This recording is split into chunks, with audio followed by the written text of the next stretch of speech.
time to answer your questions. So, to get us going, this is a critical look at digital technologies in teaching. We have a global panel for you with people from the west coast of the United States across to Indonesia. So you'll see that we have quite a group here, and we're excited about that. Neni Saryanti from Indonesia is going to talk about teacher professional development in techno-pedagogical competence. It's all about access and exposure, baby. And then Hel Fauzi from Bahrain, originally from Sudan, is going to talk about translingual practices. Digital app developers, should they move from localization to localization? Hannah Hamis from Egypt is going to talk about perceptions on native linguistic representation of Arabic in multimedia digital tools.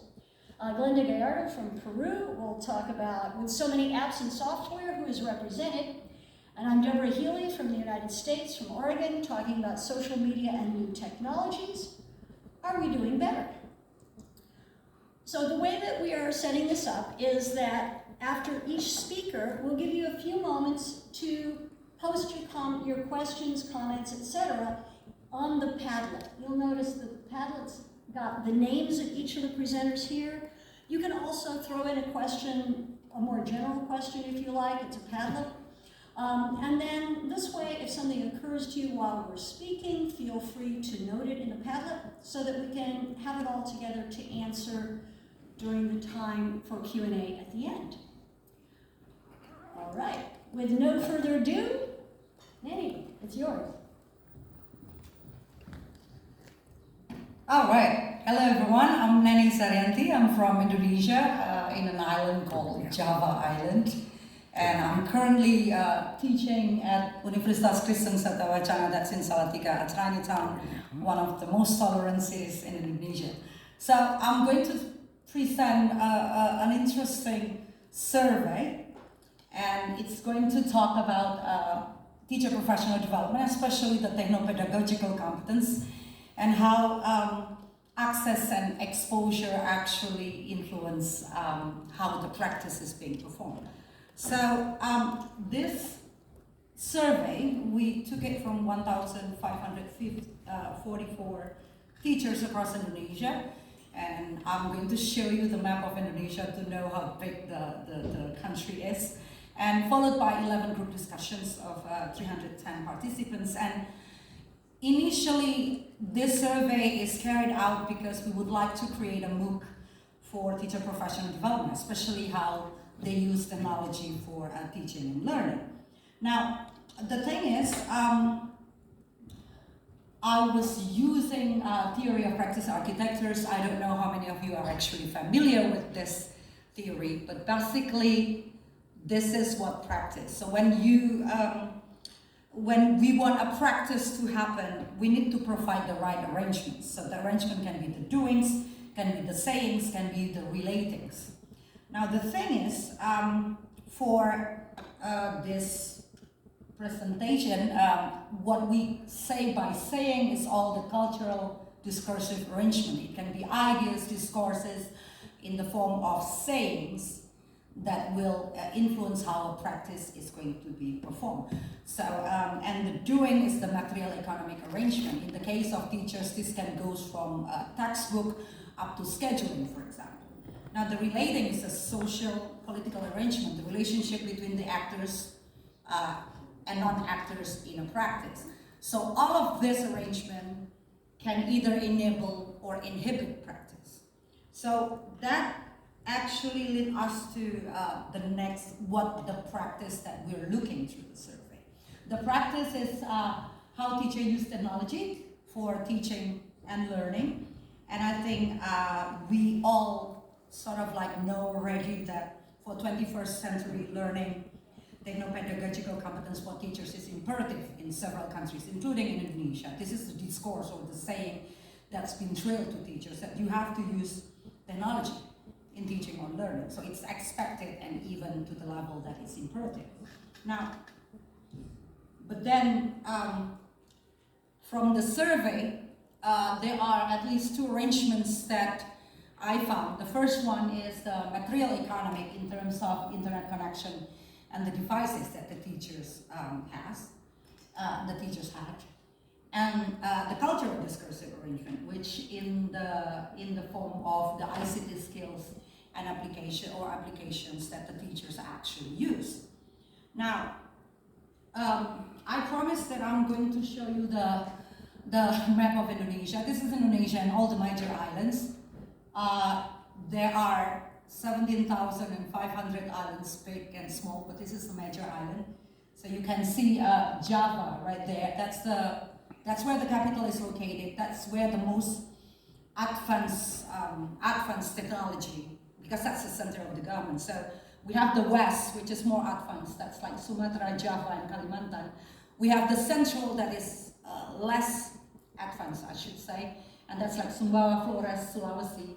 And we have the eastern part, which very deprived in terms of quality of education and technology. So the result of the survey looks like this.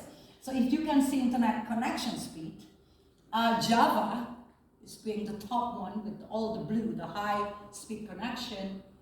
And Maluku and Papua, which is the east, is like they don't, the teachers even reported that they didn't even have the medium internet connection speed, and they only had like the low.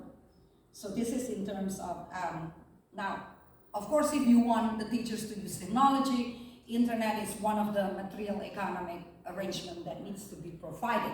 You cannot expect teachers to use technology when the material economic arrangement inhibits the practice. Now, in terms of device being used, so a lot of the teachers rely on laptop or computer and handphone. That's the highest, but still you can see that the numbers is very high in the medium internet connection speed. So although they do have the devices, but the internet connection again is not that strong. So this shows imbalance between the east and the west and the central, inequity, I would say. Now, when we're talking about cultural discursive arrangement, we're talking about the ideas and the ideas and the discourses. These are the teachers were expected to actually rate themselves and rate their ICT skills. And of course, what we expect and the government expect is the blue one, the green one. So the teachers have already used certain technology or application, and they can help each other collaborate in using technology. Or at least we expect that it goes to blue, that teachers will use it already in the class. So these are the results. For the apps, the one that is actually got high in green is the one with Edmodo, Schoology, and online discussion forum or social media, because social media is so prevalent. And then Microsoft Office and PowerPoint that usually comes with any devices. So these are the apps that the teachers are familiar and they can help other teachers. And usually it's the one that available free, or it's trendy and it's available widely. Now this is a matter of exposure. And then next one, Google Docs, for example. This is a very interesting fact that the government, when the pandemic hits, decided to have a arrangement with Google to provide accounts for all teachers and all students. So that explains why Google Apps become something that is so prevalent here, and so on and so forth. And yeah, this is the least popular one, Menti and Sticky, Padlet, and Kahoot and such. And then this is the focus group discussion. Google Classroom is #1, biggest one, and WhatsApp, because again, the government actually have a deal with Google to provide accounts. And so the teachers are exposed and sort of like enforced to use it. And WhatsApp is #1 communication channel that people use in Indonesia. So again, from this, sort of like a conclusion of this, it's like access and familiarity to certain technology matters in the enactment of the practice of using technology for teaching and learning. So if you want teachers to perform certain practices, we have to provide the right arrangements. But then the question is, what is right arrangements? According to who? Okay, so, and that's the end of my section. These are the references that I use. Well, you can see it later. And yeah, you can ask questions in the Padlet. Thank you. Please go ahead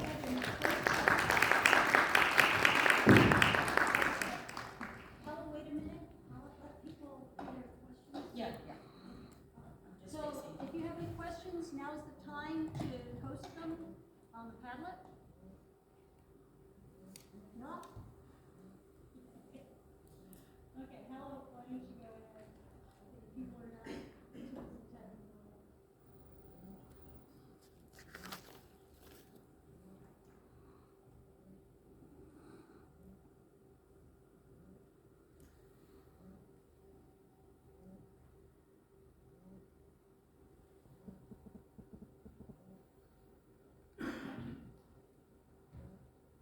Okay. Sorry. Hello, everybody. Good afternoon. The title of my presentation is Digital Apps Developers. Should they move to globalization and localization? And don't Google the word because it's a neologism I just coined a few months ago.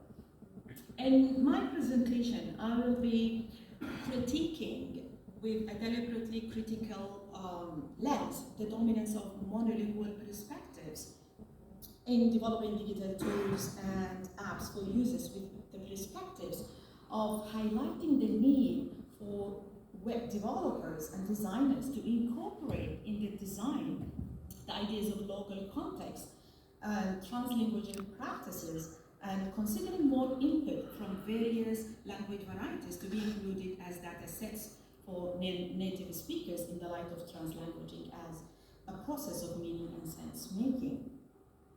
But before that, I will just go very briefly on the terms that I will be using here. It's just multitasking, sorry. Okay. All right.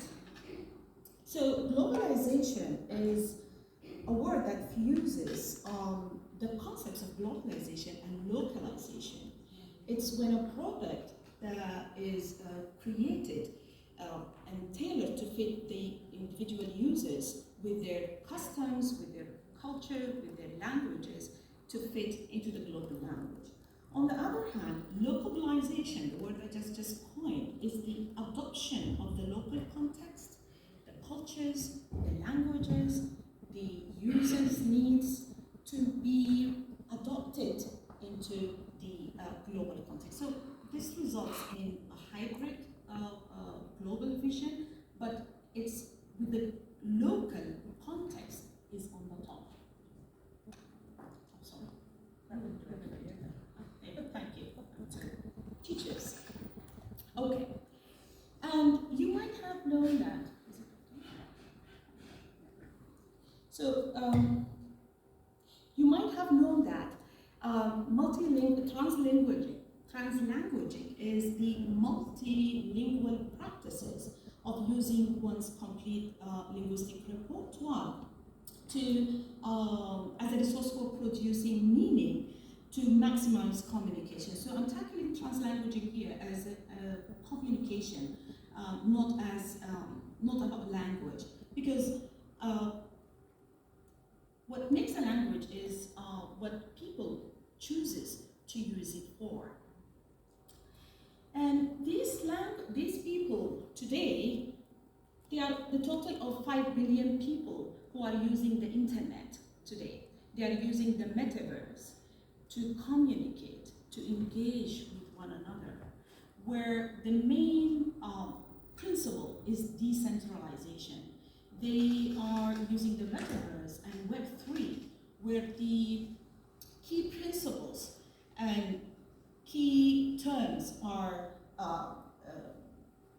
ownership and identity. All right, with all this said, let's look at some of the tools that I've been investigating throughout the previous months.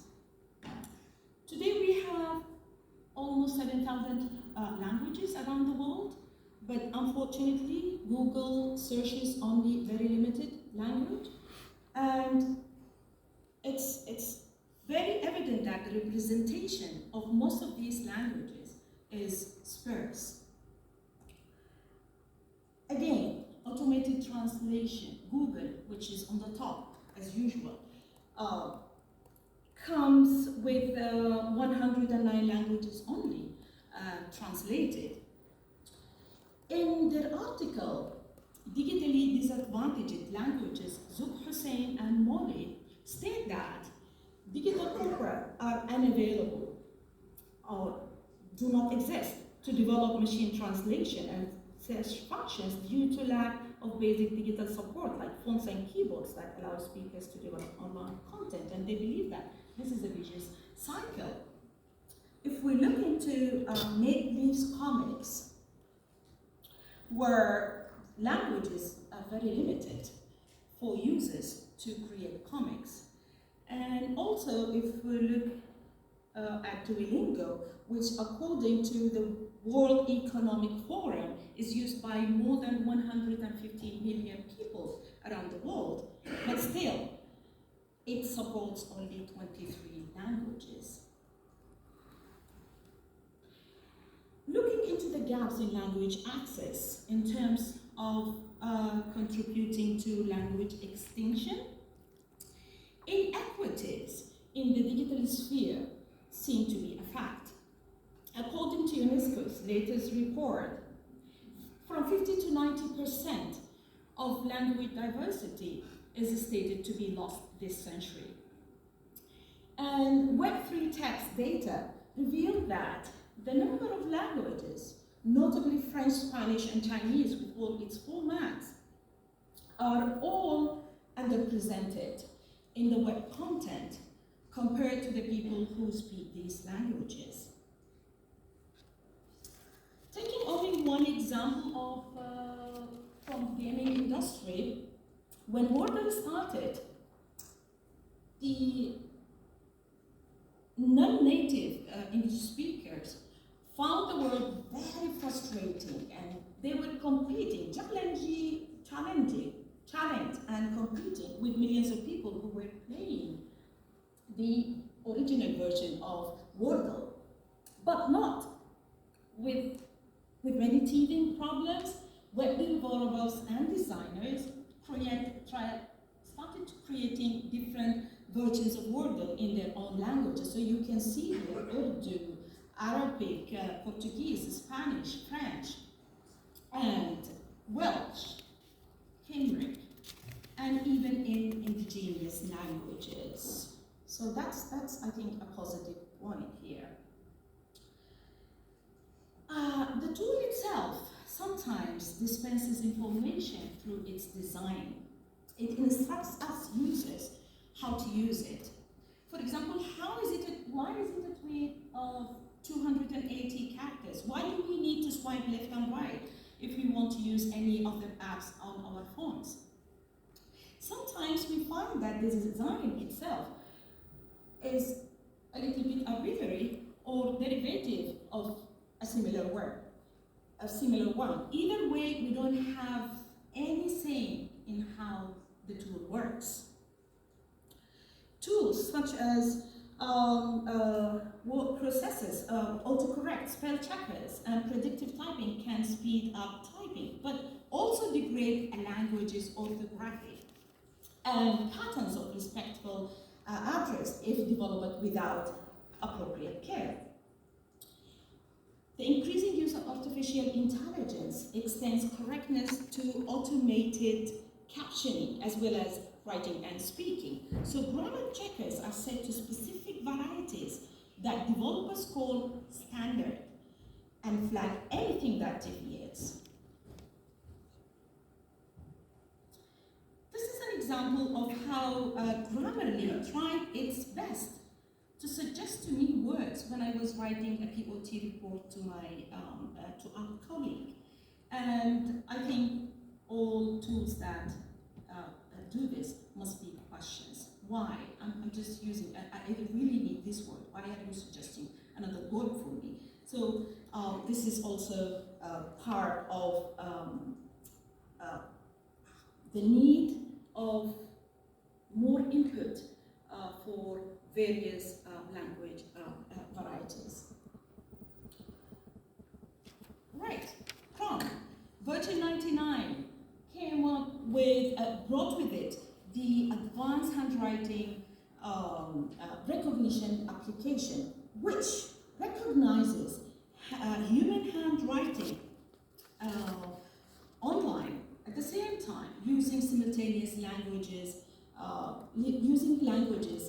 different languages simultaneously. I think this is also a positive point. But guess what? The same inequity remains. And this is also applicable to current voice recognition tools and non-native written varieties to well improve the current autocorrection tools. So, what to do? What am I calling for here? When developing tools in a language, web developers must consider the roles played by translanguaging, identities, users' experiences and culture in the process of language representation and text choices. Web developers must be oriented to open a translanguage space for localization. I'm just quoting here Boglarka, Rosen, and Wading. Web developers, I think they really need to know that they have to use not all, but many of the underrepresented languages to maximize fostering positive, productive, and efficient communication. So users will be able to engage in productive language development and identity formation. We can also see here the need for localization in the gaps in language access. In the Call of Cornet's words, where he stated that more efforts are needed to bring data and metadata about languages online and make both lexical resources and primary text web accessible. And these are some questions I am left with. Honestly, I think this is for further research, and I'm leaving you with these questions. What is the role of developers in shaping localized digital tools or games? Do we need web designers to tell us, or to inquire deeply into how the available tools uses? And the other questions, but I find the last question is very important. What is our role as language teachers in enhancing digitalized translanguage? I think this is a question that we need to answer, because we really are advocates of translanguaging in supporting our bilingual students to make space for their bilingualism, to develop their linguistic repertoire. They will kill me, I'm taking too much time, and their bilingual identities. And we do this all the time in assessment, in curriculum. And we also need to highlight that users need to use their linguistic language repertoire to reconceptualize language as multilingual, multimodal, multisensory system of meaning-producing resources. Thank you so much. These are the list of the references, and please take a moment to post any questions here. Thank you so much.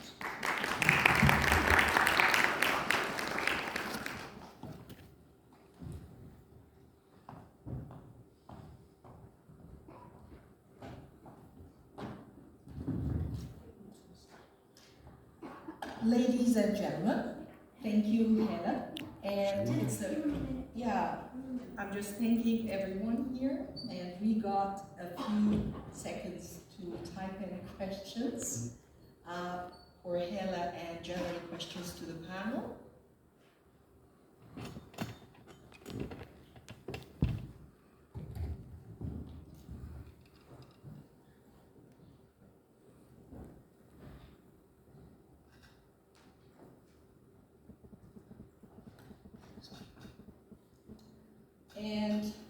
next presenter. Here I am. Okay, again, thank you very much for being here with us. And let me just tell you about my segment here of the panel. Today I would like to tell you about our perceptions here as Arabic speakers on our linguistic, representation in multimedia tools, the digital ones, particularly online. Here is my story. I'm so much into, that kind of world, multimedia digital tools, and I'm passionate about particularly the use of voice to text, text to speech, speech to text. Let me tell you a little bit more. I thought maybe I can start an exploratory journey here with a few teachers who were kind enough to join me. And these are the people I've managed to, contact. Here, like 17 people from Egypt, one from Pakistan, and one from Morocco, one from Syria. Here is an overview. The overview of where I'm coming from here, my rationale, where the idea is all about. I started with the idea here. Now, do online tools like audio, video, text, etc. reflect our linguistic cultural reality in terms of nationality, ethnicity, and so on? That was too broad for that particular stage. So I thought I need to zoom in on something, and that was the question. How accurate are speech-to-text tools in recognizing our speech, L1 Arabic, L2 English? And again, these are 20 fluent speakers of Arabic, L1 Arabic, teaching in English, and it was like 2 parts. They performed like 2 tasks together. So here is what they really went through in task number 1. I simply asked them to self-record. I created this very small text and asked them to read it out aloud, self-record, send it back to me. That's what they did, And then I ran it by Zoom, That was the most accessible to me. I found it really interesting by activating the live transcription auto captioning bit. And here I had in mind, I wanted to identify how auto captioning and live transcription would reflect our linguistic patterns, pronunciation, etc. And now that is the second task, really. I divided it into 3 parts. However, I'm not going to be able to tell you about all of them. I'm going to focus on the first part, where I created a video, a screencast, where I sort of recorded the audio, and I activated the auto captioning, as you can see here, which is at the bottom of the screen, on-screen transcript. And, by the way, the on-screen transcript is on the right-hand side. Interestingly, they don't match, which was something I observed. I thought they should be the same. Interestingly, they did not look the same. Now, the purpose of this one here was I wanted the participants to look at that themselves and compare their own production with what's there on the screen. How far their perception of their own production is similar or different. Now, here are a few remarks. These are personal, nothing scientific yet. So, to the best of my knowledge, I cannot find any standard, what they call Arabic English variety. There are recognized like Indian English, Singlish, Hindish, etc. We don't have that. So we don't have a system with rules, pronunciation in terms of phonemes, stress, intonation. So we don't have a system. So I'm not sure how auto-captioning works with that, see? And the second remark is basically the tools have embedded L1 rules, like English, rules. That's only natural. So here is the deal. All right, how far can it really reflect our own linguistic reality? I had to observe, and I had to really ask the participants to observe with me. And of course, what I observed is comparing to the native norm, those guys, some of which had issues in articulation in terms of phoneme, stress, etc. So auto-captioning is not gonna be accurate anyways. Funnily enough, the auto-captioning made auto-corrections and it fit what they said, although I thought it would not be recognized. Interesting, indeed. So the second and third part, I'm going to just run through them quickly, but the second part was basically me trying to duplicate that very same process with human participants. That the first part, I just tried to look at an automated version, all right, where I found online, a text-to-speech tool, where I put the very same text and asked that tool to read it out, like human beings did. But this time it sounded like more native-like. And I wanted to look at both. I wanted the participants to look at both. So maybe somehow have a feel, all right? Which is more accurate, their own production, the other one. This is a very complex area that I haven't really gone through thoroughly here. So anyways, it's a lot to do, but a lot to learn as well. The last one here, part again, I'd like to share a few remarks on this part. Now, again, initial, nothing too scientific. Of course, the automated version, of course, was closer to native-like patterns and, of course, more accurate most of the time, although there were inaccuracies, interestingly enough. I would say like 90% accurate, but 10% inaccurate. Now, for participants, underlying, I thought many of them, because they are teachers, would make that comparison, all right, between the two versions. However, I had no high expectations. I needed more structure to structure them. What is it like I'm expecting in the first place? Of course, some of the participants simply skipped that part, which is quite understood.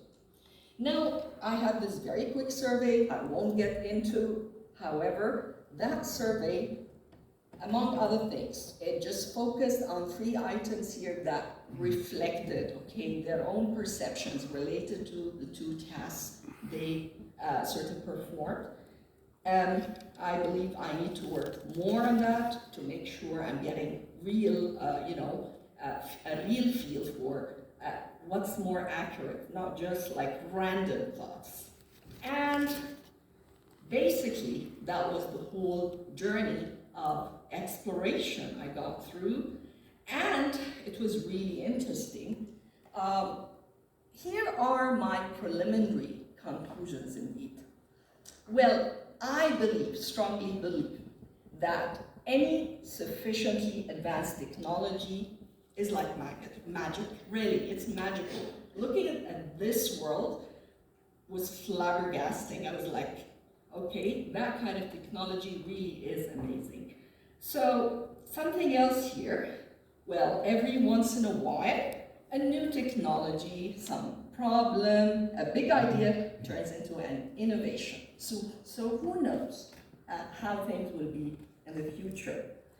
And there is that question of innovators versus early adopters or the laggards. Okay, maybe we're not innovators, however, I hope I'm one of the big audience of early adopters of similar technologies. So we're not laggards, hopefully. And I guess that's about it. And here is our slide for questions and comments. Please visit the tablet, the Padlet, and share your comments. Thank you very much for listening.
Good afternoon, everybody. My name is Glenda Gallardo, and well, I'm blank. Okay, my name is Glenda Gallardo, and this is my second last name that I want to emphasize here with this letter. The letter, do you know what this letter is called? Enye, very good. Yes, like when you say vignette, so enye. Yes, which is a very important letter in the, well, it's not an important letter, but it makes the Spanish alphabet unique, right, because of this. And I will be mentioning something about it. Oh.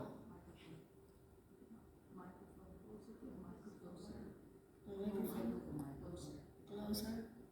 Okay, thank you. You're awesome. Okay, so, I will be mentioning the letter Enye in the presentation. So I will be talking about something very personal, yes, because this is like my reflection on the apps and the software and representation. So I have these questions in mind, yes, that maybe you can also take. And I was asking myself, how often, right? And you can ask yourself, how often do you show your learners people who look like them? Because, well, I asked this myself because I'm from Peru, but my textbooks, my material doesn't necessarily have Peruvian. So how often am I showing my students people who look like them? People who live where they live, or that come from where they come from. So this is my big question. Another question that guided my presentation also is how am I helping my students recognize and respect people's differences? And my third question, so what was I doing? And you can ask yourself, what are you doing to create an all-inclusive atmosphere? As I said at the beginning, I'm from Peru, and well, if you are familiar with this is the Peruvian map, the map of South America, yes, and Peru is over here, and as you can see, all the countries that have the circle, the gold circle, all of them speak Spanish, and so they're Spanish-speaking countries, except for Brazil, yes, where people speak Portuguese, right? So, having said that, the Enye sometimes is not found in apps, right? Like, for example, in the SwiftKey keyboard, there are no Enyes. And what is more, in some of these apps, there are no tildes, yes, or which is the accent that we have in Spanish for some words. So when you want to type, it's like it's not there, it's not available, and you just have to type it and well, just go on, but you are not able to use it. And well, if we talk about translators, for example, translate.com, we have that we can translate from English to Spanish, and it clearly says it's Spanish from Latin America, and that's fine. But what about other languages? In Peru and in other countries, you have a main language, but it's not the only language. And the same happens in Peru. There are many other languages. And if we want, for example, if we look at this map, all the brown area is Spanish, yes, because it's the official national language. And if you see that light blue part, yes, the light blue is Quechua, which is spoken by 13% of the people of the population of my country, followed by this gray here, which is Aymara. But you don't find that in translators, yes. But when I prepared the presentation, this was not available yet. There were, well, this translator has Spanish and Quechua, but it doesn't have sound. You can get some words, not everything, but well, there is something there, but there is no sound available. And this month, on May the 13th, Google announced that now they will have Quechua and Aymara, because this is also spoken in Bolivia, in Chile, and in other parts in South America. And I was checking Google this morning, and I found Quechua already there, and I was like, yes, Aymara is not there, although they have announced that it will be there. But still, when someone that speaks only Quechua, and this is their first language, and they need to translate a text, and they don't have the tools, so the information in a way that should be available to everyone doesn't reach them, yes? And the same is true, so who is represented, yes? The same is true so with the images, yes? If I go to Google and I type family, yes, in English, what happens with family? What does it show me? Yes, the stereotype. If I type it familia, the same. Yes, so the pictures I get encourage a stereotype about the roles, also about the appearance. And well, my family, yes, my family fits the stereotype. A mother, a father, the children. But what about those children that have a single parent, or they come from a single parent home? Yes, what about them? The first thing that you find in Google is not those families. And the same happens if I go to Google and I want to find a picture about Christmas. The Christmas they have is not the Christmas, it's not a Peruvian Christmas. So, but well, if I'm in a hurry, I just get a picture, but that's not really the way we celebrate. So again, the stereotypes. And did you know that in Peru, when it's Christmas time, we are actually beginning summer. But I'm not sure if it's because of the stereotype or whatever. We have hot chocolate. We have hot chocolate. When we are all sweaty and like that, because we are in summer, but we always get the pictures of people drinking chocolate. People celebrating like this with many lights and the fireplace, but we don't have fireplaces or chimneys. That's not the first picture. That's what first appears in Google. And you can see that in the textbooks again. And if you, again, go to Google and you find, maybe you want to find rappers, yes? Who appears? American, European rappers. And they say, and where are the Peruvian rappers? Because there are rappers in Peru. And then you put Peruvian rappers. And who show up? Men. And they say, and where is Renata Flores, who appears on television? Why doesn't she appear when I go to Google search? Yes, so I have to know about this, because if not, then Google doesn't show that to me. So, because I know this, I can include this information in the exercises I design, and I can also show this to my students, yes? And, well, to sum up, how can we improve or increase representation.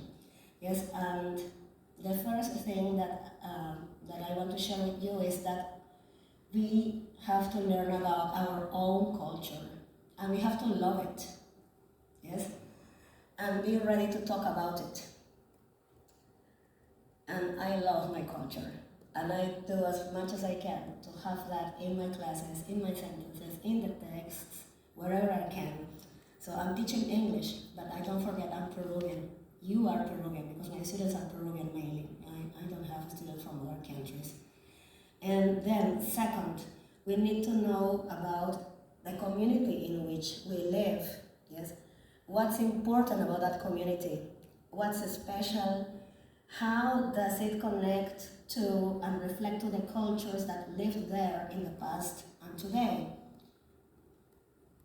And also, because we are teachers, we should have this space to talk about the stereotypes in the media and the world around us. And number 4, we should think through the instructional materials that we are using with a specific eye toward the learners in our classes and the communities where we live. So are there positive examples of different races? Are we including positive role models? What about the levels of affluence? And number 5,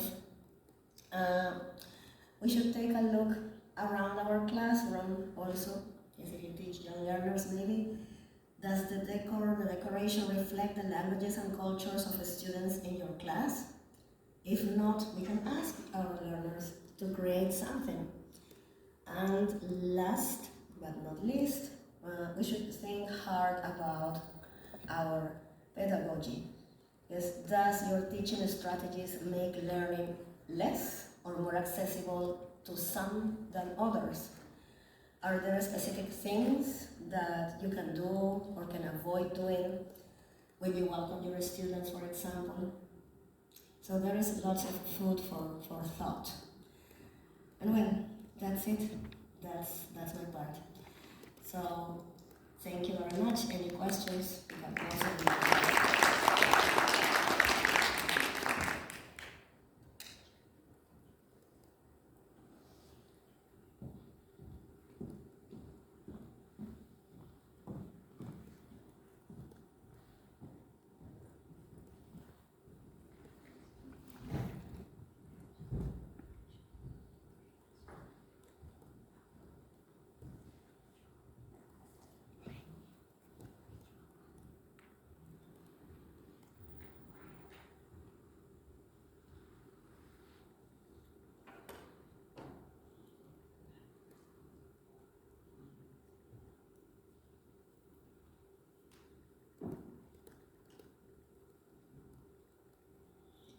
Very happy to see that you are adding some questions to the Padlet. This is great to see.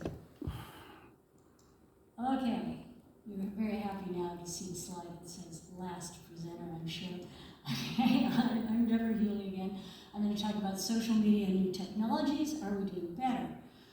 By new technologies, I'm going to talk about artificial intelligence, augmented reality, and virtual reality. There are far more things to talk about. These are the main ones that I'll be addressing. And I'm going to raise issues and ask questions that I hope you'll be thinking about and trying to answer yourself. So with social media, one of the things that we're all aware of is the data mining, that when you put your name in there, and you can actually now download from Facebook the stuff that they've collected about you. You can download it from Google. It's both exciting and scary to see what they've collected, what they know about you. But our learners need to also be aware of this. One of the key things that I like to stress to people is the old new saying, when the app is free, you are the product. It's something for all of us to keep in mind as well. Another thing with social media, of course, is fake news and the other lies. We know that there is platform profit over people. It's not something that Mark Zuckerberg would actually come out and say, but that is the reality of Facebook. They claim to be a neutral provider so that they don't have to adhere to various standards. But to my mind, if you are going to curate content, if you're going to display for people what you have selected for them, you are no longer neutral.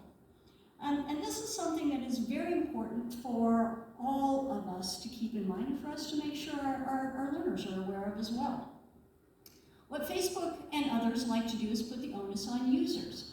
Of course, you can report abuse. If you see it, you can report it. If there's a problem, you can tell them.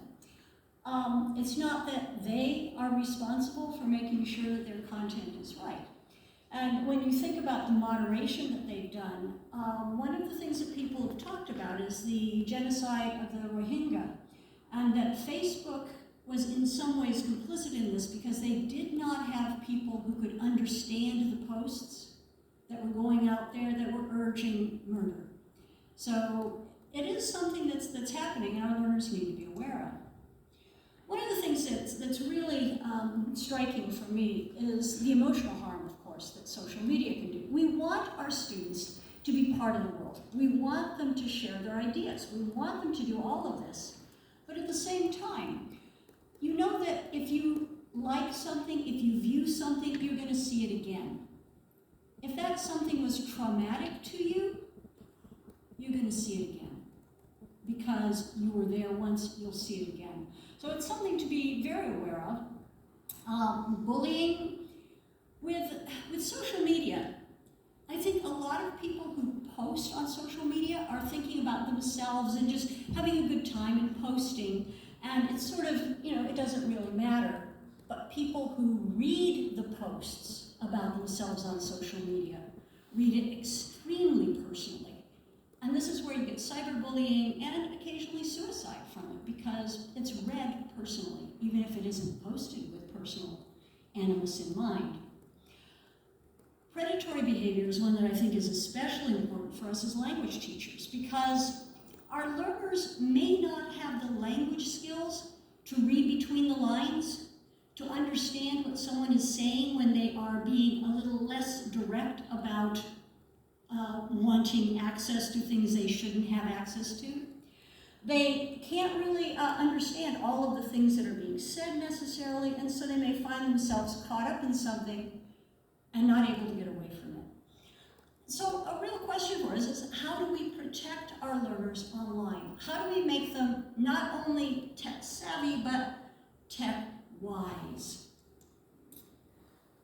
I love artificial intelligence, it's so much fun. But it drives me crazy because for artificial intelligence to work, you need a data set. You need information that serves as the basis for your AI. And so your first question is, whose language? In a way, it's part of what Glenn and others have talked about on this panel already.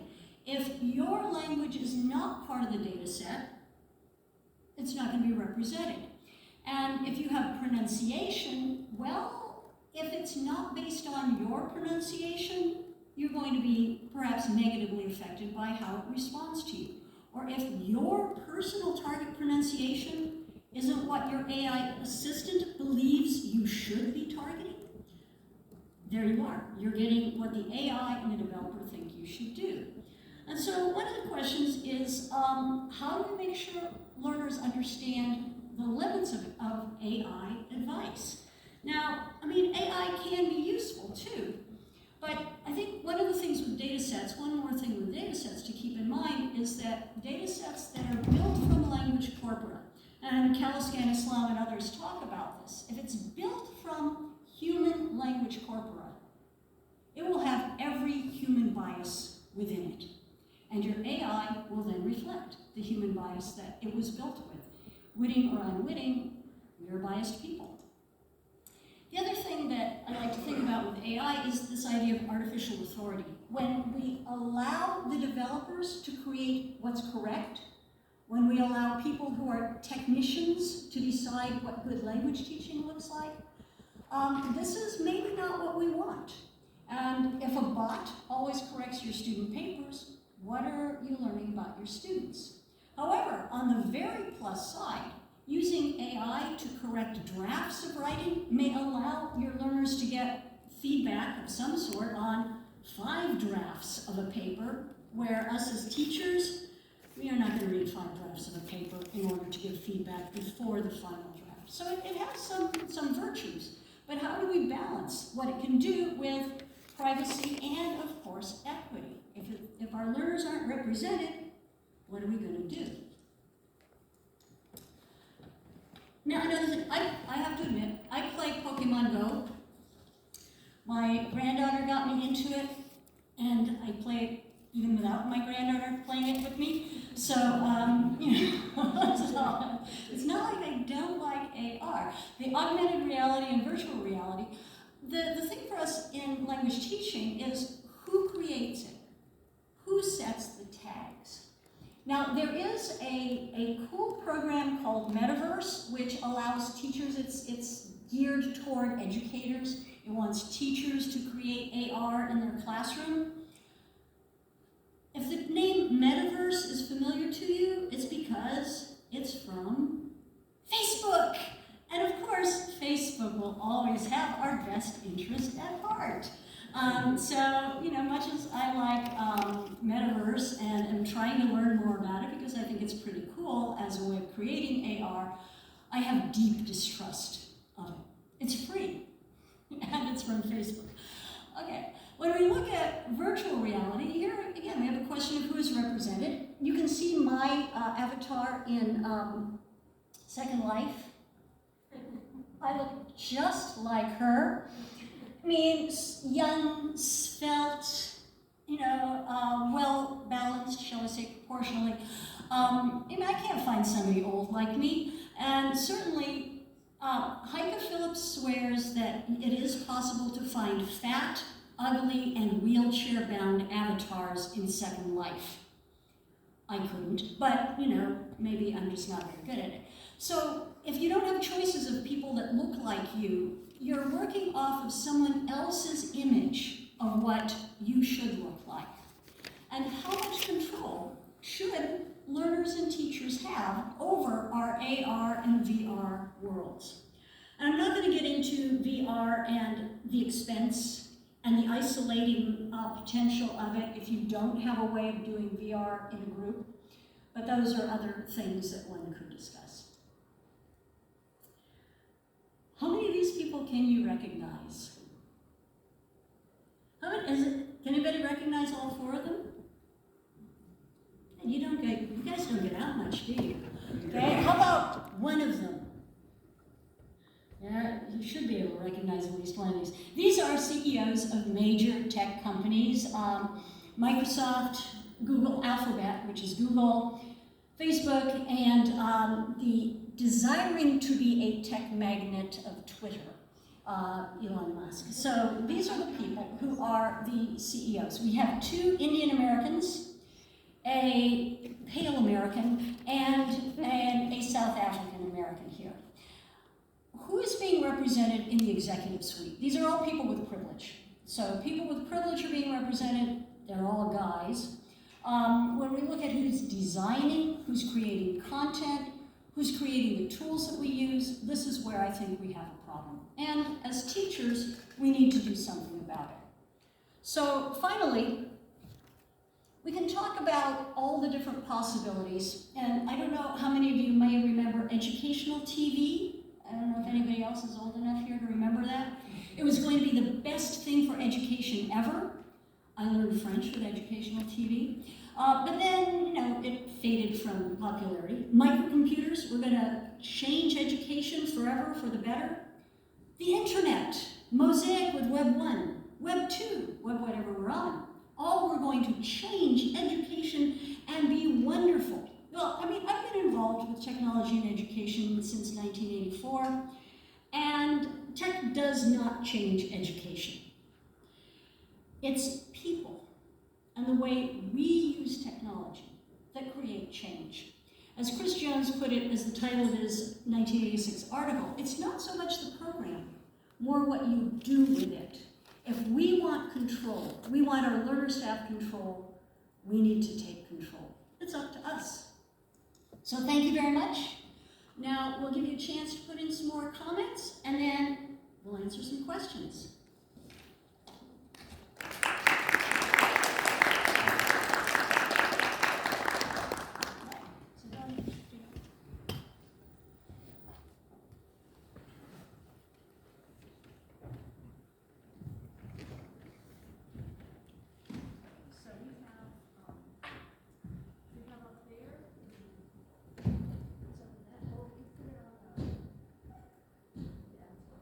Okay, we can just go one at a time and answer questions. Thank you everyone for the question. As you can see in the Padlet, all the questions are very interesting, and I have to apologize if I cannot answer directly, but I'm going probably to select one, and if you ask questions to me, you can read at the Padlet because I have already answered all of them. So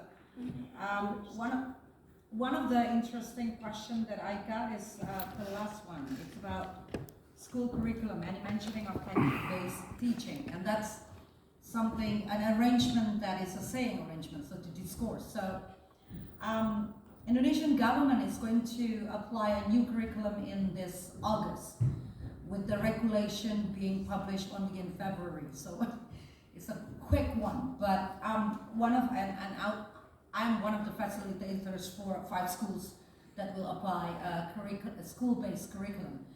And one of the themes for the project-based learning in the curriculum is engineering and technology. And another one is the inclusion of ICT as a required course in junior high school.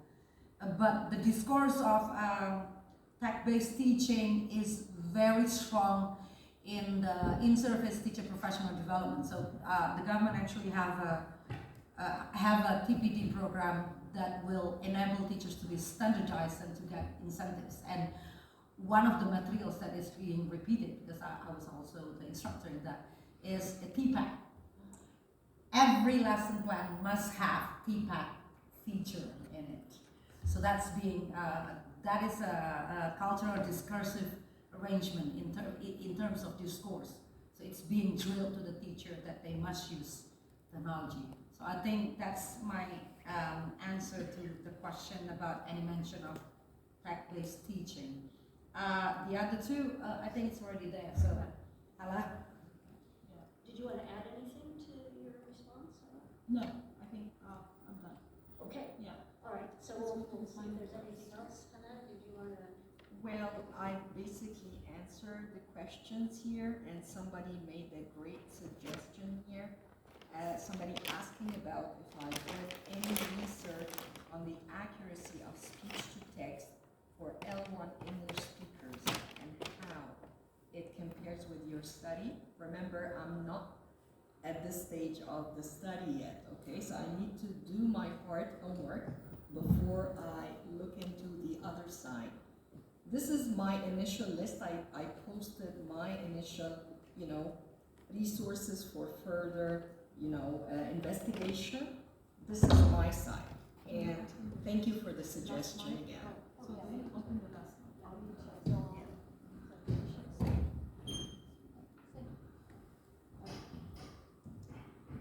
Okay, we were going to do this, but let's skip out of that. And you have the picture of us. We have more question and answer time, but we wanted to make sure you got our contact information. Anybody who wants to take that can take that. And this is how you find the resource list and the slides from our presentation. And we'll go back and answer some more questions. Can you go back to the previous slide? Contact info. Okay. Thank you. Okay. Yeah, sorry, I should have done that before. All right. This is from our Zoom call. We also have our little recap that we can leave up there. Yeah, we can have it on here. Yeah, we can have it from here. All right. So Glenda, did you?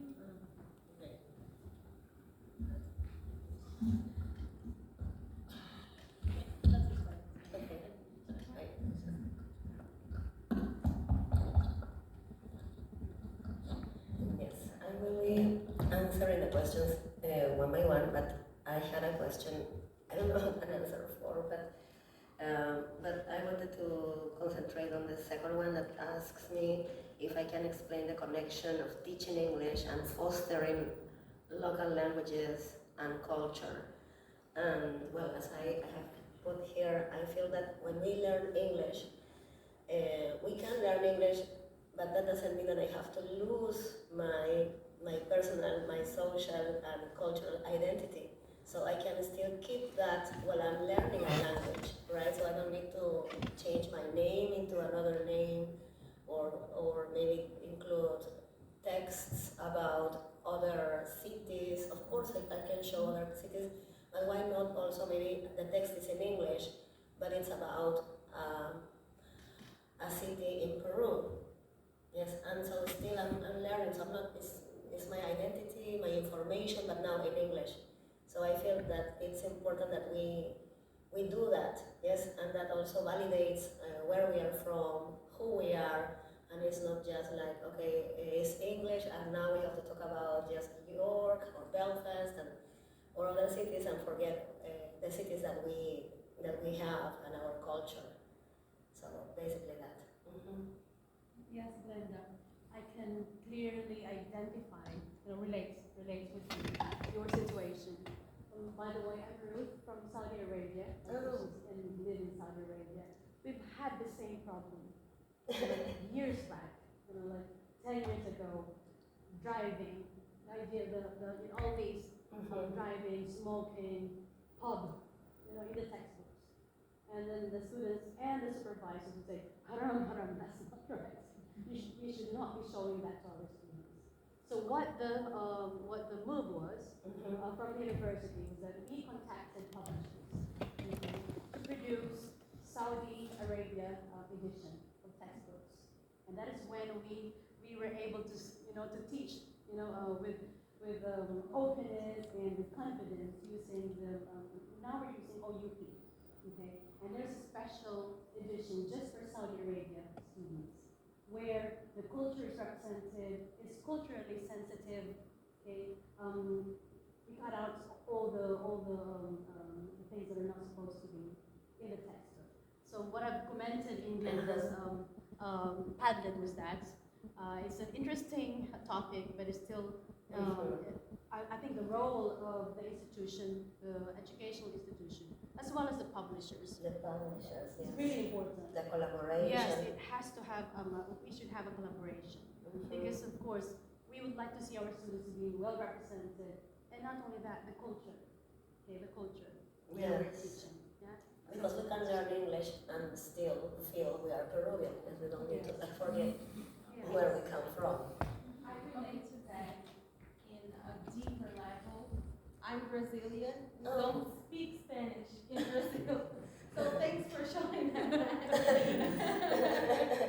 we don't speak, our native language is Brazilian Portuguese, which is different from the Portuguese from Portugal. Yeah. And that is very difficult to show everyone. So in Christmas, it's summer, and it could not be any hotter than you can possibly imagine.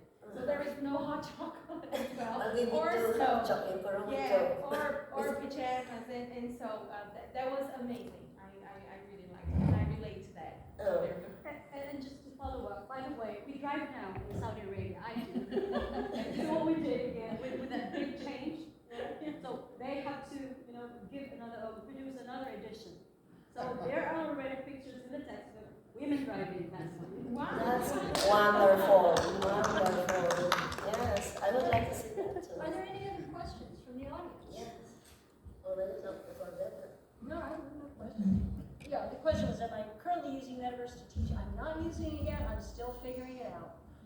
So once I feel like I really understand it, then I'll be able to use it. Because I don't use stuff that I don't fully understand, because I don't want to turn it loose on people and suddenly get surprised by, oh, it does this too. Part of the question in my mind is how is it getting data? How is Facebook making money off of this free tool? I don't know yet. Other questions?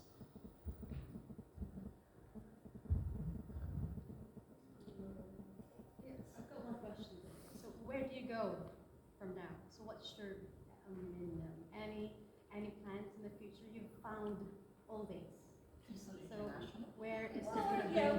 Go to the United That's what I'm saying. States. I think what we're trying to do here is to find the gap in literature, because it's just the start. And I think this needs collaborative, joint work from different parts, which is difficult, but I think it's worth it just to give a shout that this is needed, this does not need, this is not needed, and we want this. And this could be from linguists, educators, researchers, teachers, organizations, UNESCO, and different parties. Yeah, I think it's just the beginning. Oh, do we want to just give our last words Yeah. here? Okay. Right. Annie, why don't you start? Yeah, so arrangements matters. You want the practice to happen, arrange the context. That's my thing. From my side, look beyond how we use the tool, even if we're just teachers, but we really need to do that, to how the tool uses us. And look beyond how the tool uses us to how we can resist, hack, change, or simply prefer not to. Nice. And from my side, just because something does not do what we planned to do, or planned it to do, does not mean it's useless. So still, I got hope that we reach somewhere when it's just right, and see how it takes us. Thank you. Yes.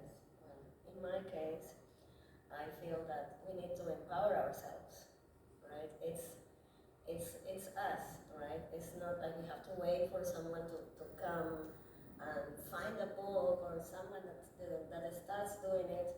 But first we have to like raise awareness, yes, because I wouldn't have done anything about this until, if I hadn't felt that this was needed. And as I grow older and older and wiser, hopefully, it's like I feel that this is important. Why didn't I think like this before? And I'm making my effort to have this in my lessons and to spread this message to everybody. Yes, so it is us. Yes, so we need to empower ourselves, value who we are, and show up and not wait for others to do so. And the moment is now. Yes, so here I am, and I invite you to do the same. Thank you. And as I said before, when the app is free, you are the product. It's important to choose wisely what you wish to do and how you wish to use it. And I think to always be aware that there are other forces behind what's happening in the tech world, and they are not necessarily coming from teachers. As teachers, we need to make our voices heard, and the way we can do it is through our learners, through what we do in the classroom, and through promoting this idea that you make your own choices and you need to choose well. Thank you.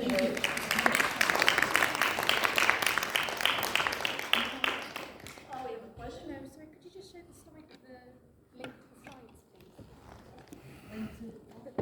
There's links to the slide, yeah. Oh, okay, yeah, go ahead. Thank you. I just put two resources here. Where is our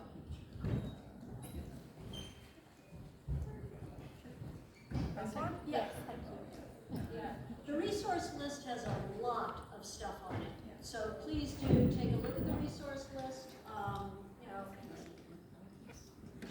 You will see a lot of stuff. Thank you.